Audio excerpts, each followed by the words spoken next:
Bonjour.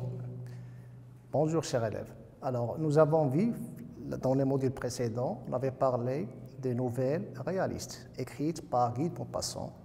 Et dans ces nouvelles réalistes, je cite par exemple la ficelle et je cite aussi Auchan. On avait vu les techniques pour écrire des nouvelles réalistes. À partir d'aujourd'hui, on va avoir un autre type de nouvelle, c'est la nouvelle fantastique. C'est le module 3, lire une nouvelle fantastique.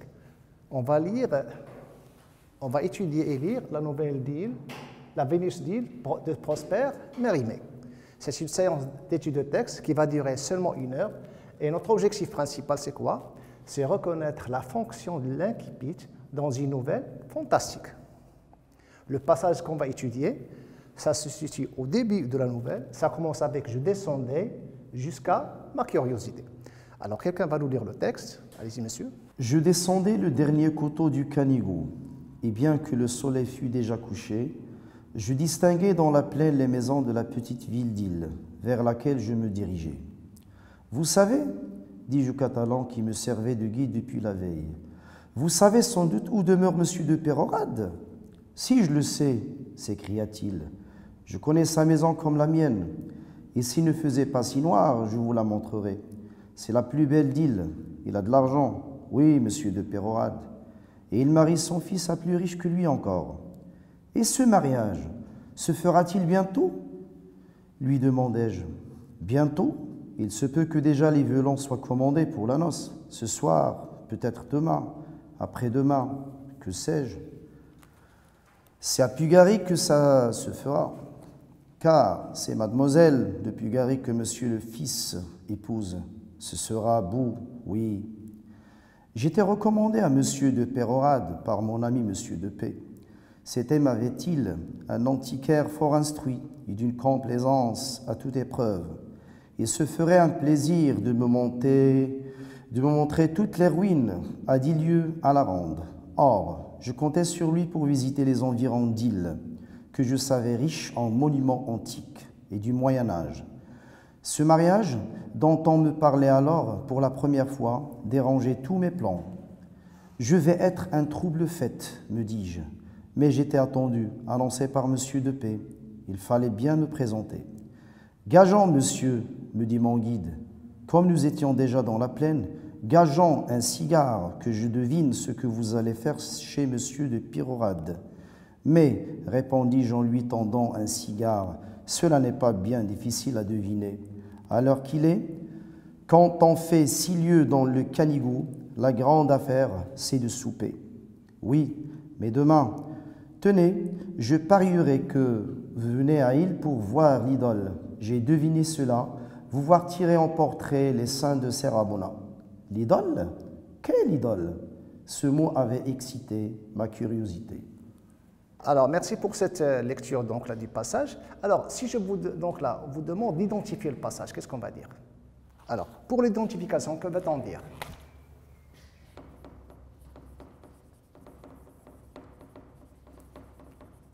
L'identification du passage. Vous savez que pour identifier un texte, on utilise 2 éléments, le genre et le type. Alors, le genre, on a le genre et on a le type. Alors, on a quel genre de texte? Vous pouvez trouver la réponse facilement dans le tableau. Puisqu'on avait parlé d'une nouvelle fantastique, peut-être qu'il s'agit d'un texte fantastique. Peut-être, on dit peut-être. Hein?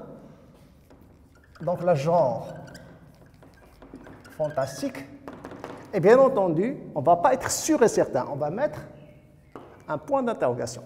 Pour le type, le texte qu'on vient de lire votre collègue, c'est quel type de texte?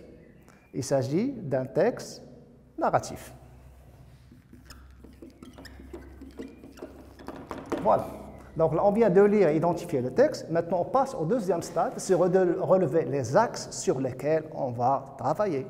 Alors, après concertation et d'après les réponses que vous avez données, on a convenu 2 axes. Le premier axe, c'est, je vais mettre le rouge. L'axe 1, qu'est-ce qu'on va étudier? Alors, dans l'axe 1, qu'est-ce qu'on va étudier? On va étudier comment le cadre spatio-temporel peut-il être étrangement réaliste. cadre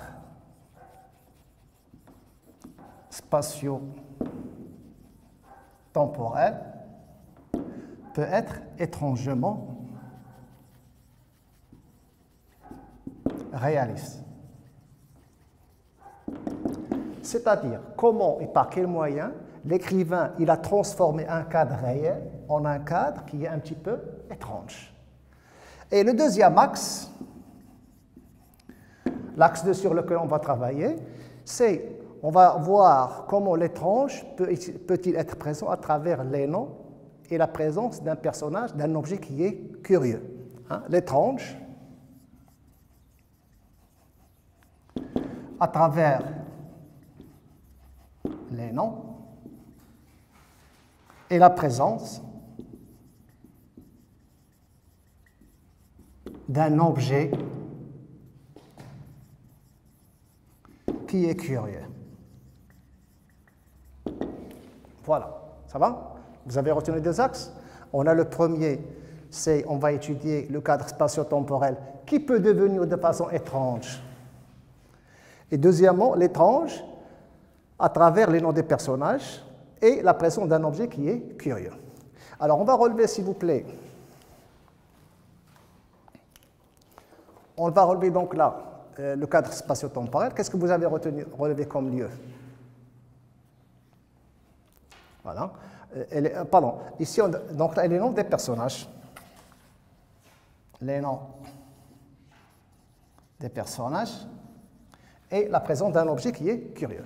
Alors, donc, s'il vous plaît, où se passe l'action? Où se passe l'action? Le cadre. Qu'est-ce qu'on a comme lieu? Qu'est-ce que vous avez trouvé comme lieu? Hein? Vous avez premièrement le couteau du canigo. Un couteau du canigo.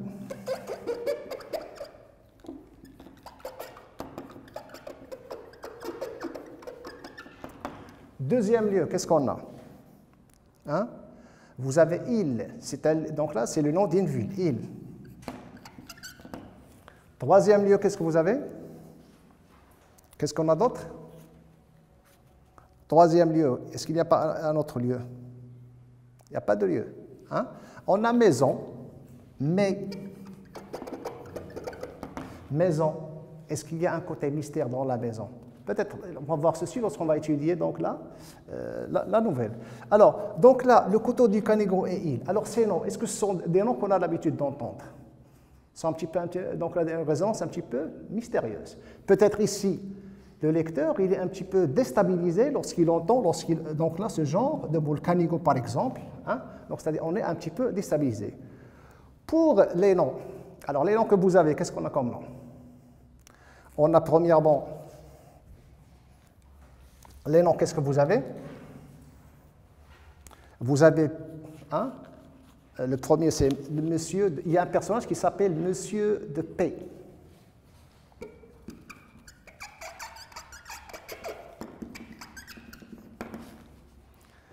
On a ensuite, donc la Monsieur de P. On a ensuite Mademoiselle Cuillaric, c'est un petit peu, donc, et on a aussi Monsieur Péorat. Monsieur Péorat. Et on a ensuite, voilà, et Monsieur de Péorat. Donc là, Mademoiselle Cuillaric. Alors, je vais revenir, s'il vous plaît, j'ai oublié quelque chose pour le temps. Donc là, j'ai indiqué le lieu et j'ai oublié le temps. Le temps qui est un indice très essentiel, que j'ai donc là oublié. Alors, pour le temps, qu'est-ce qu'on a? On a premièrement, qu'est-ce qu'on a? Vous avez le coucher, le soleil fut déjà couché.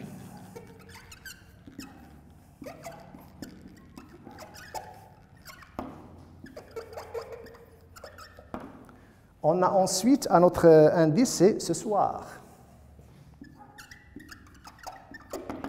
Alors, s'il vous plaît, est-ce que le choix de ces indices, est-ce que c'est comme ça fortuit? C'est un choix calculé. Pourquoi? Parce que le soir et le soleil, donc là qui est couché, donc là, elle installe l'obscurité. Et l'obscurité, donc là, on a un cadre un petit peu fantastique.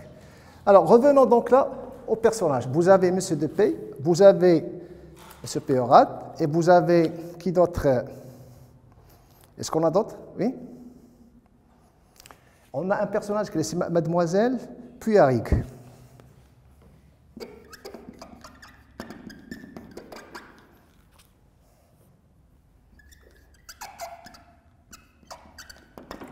Alors, s'il vous plaît, si on assemble ces éléments-là, donc on est ici dans le début du texte et on assemble ces éléments-là, le lecteur il est un petit peu déstabilisé. Il n'a pas l'habitude de voir ce genre de texte. C'est-à-dire pour lui, ce sont des éléments un petit peu déstabilisants. Parce qu'on a le lieu qui a des résonances bizarres, comme le ganigo. Vous avez donc là le temps, c'est-à-dire qui est proche du soir. Et vous avez des personnages un petit peu qui sont mystérieux, comme M. de P qui ne veut pas donner son nom. Et vous avez un nom un petit peu à résonance bizarre, Mademoiselle Pierrick. Alors, tous ces éléments-là font que le lecteur, il est un peu déstabilisé. Alors, c'est pour ça qu'on va partir maintenant vers la synthèse. Alors, comme synthèse,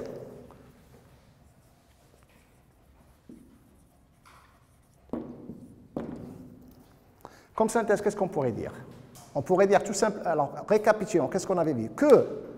On peut, dans un texte, le début de ce texte, on peut placer des éléments d'étrange et de fantastique en utilisant un cadre spatio-temporel étrangement réaliste et aussi en utilisant des noms avec des résonances un petit peu bizarres et la présence d'un objet qui est curieux, que j'ai oublié de souligner et qu'on retrouve à la fin. Alors, quel est cet objet?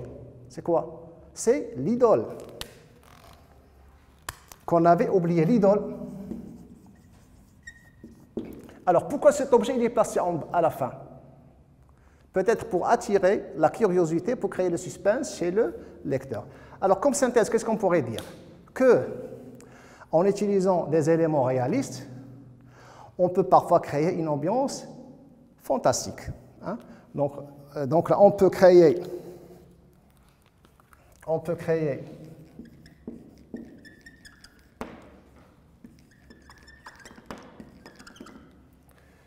un cadre réaliste, un cadre, pardon, fantastique,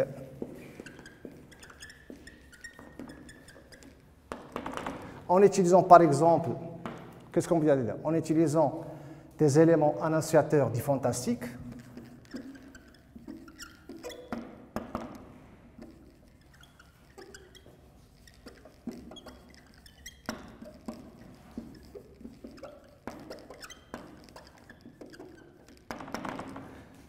et ensuite en utilisant donc là une imprécision dans le temps et du lieu, élément indice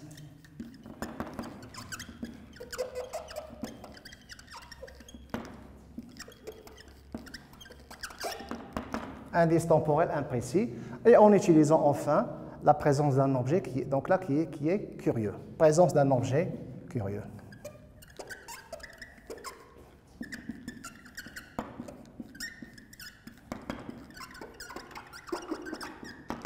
Un objet curieux, voilà. Merci.